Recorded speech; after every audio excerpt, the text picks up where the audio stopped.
Imagine waking up healthy and realizing you have exactly 24 hours left to live. No warning, no cure. This is the mystery of the sweating sickness. It's August 7th, 1485 in London. The air is thick with the scent of coal smoke and the rolling Thames, but for Thomas, the world smells only of success. He is a man at his absolute peak, wealthy, respected, and physically robust. He believes he has decades left to build his empire. But as he steps into the cold shadow of a crooked alleyway, a silent event occurs. Not a blow from a blade, but a profound and invisible error of the blood. Deep within the hidden marrow of his being, a secret spring has snapped. There is no pain, no immediate symptom, just the silent turning of a 24-hour hourglass. Thomas will be dead in 24 hours. He continues his walk, nodding to neighbors, oblivious to the fact that his life has already begun its final, irreversible descent. The sands have started to fall, and for Thomas, the sun has set for the very last time. He is already a ghost. He just hasn't realized it yet. The first hour is deceptive, a masterpiece of biological camouflage. It begins as a faint, phantom warmth in the center of the chest, something Thomas easily dismisses as the lingering heat of a productive afternoon. He sits at his heavy oak desk, pouring a glass of deep red wine, his mind focused entirely on ledgers, debts, and future profits. But by the 6th hour, the foundation begins to crumble. His fine movements, the very tools he uses to sign his name and count his gold, start to fail him. He reaches for a coin, and for a split second, his fingers refuse the command of his will.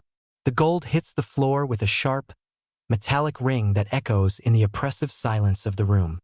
A tremor, subtle but persistent, creeps into his right hand. Thomas blames the fatigue of age or the dim, flickering candlelight. He is blinded by his own pride, the mind's frantic attempt to rationalize the impossible. He cannot fathom that the vital spirits within his veins are already abandoning their posts. By the 12th hour, the rot moves from the physical frame to the fragile mind. Thomas leaves his office to walk the streets he has traversed for 20 years, but suddenly, the geometry of London feels wrong. The crooked timber houses lean at impossible, predatory angles. The cobblestones seem to shift and roll like water beneath his feet. This is the terrifying stage of internal collapse. He stops before a warped bronze mirror in a merchant's shop and stares into his own eyes. The face looking back is his own, yet it feels like a mask, a lagging, distorted reflection of a man who no longer exists in this world. His internal map of reality is being systematically erased, street by street.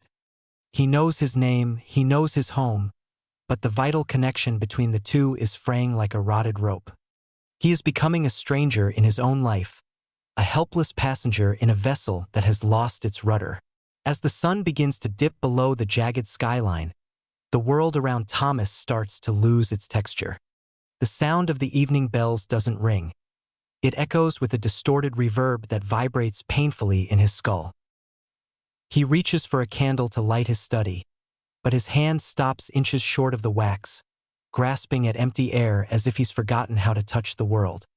By the 18th hour, the most terrifying symptom arrives: the deletion of the self. Thomas sits in his chair, surrounded by the ledgers of his life, but he can no longer read the names written in his own ink. The faces of his family dissolve into generic, gray shadows. This is the total dissolution of the soul, the moment the memory of identity is wiped to save the last remnants of strength for the heart. He is becoming a blank slate, a breathing body without a history, waiting for the final tolling of the bell. The final hour arrives with a terrifying, absolute silence. There is no drama, only the sudden, overwhelming sensation of a total disconnection from the earth. Thomas stands in the doorway of his bedchamber, watching the final sliver of the sun vanish behind the rooftops of a city he no longer recognizes. The candle on his nightstand gutters and dies, its flame struggling against a draft that only Thomas can feel. The light remains for a few seconds more, but for Thomas, The flame has been snuffed out forever. This was the sweating sickness of 1485. A mystery that killed within a single day and left no explanation.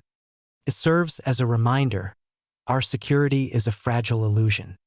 Do not wait for the candle to flicker to realize you've been standing in the dark your whole life. Thomas's 24 hours are up. And yours are still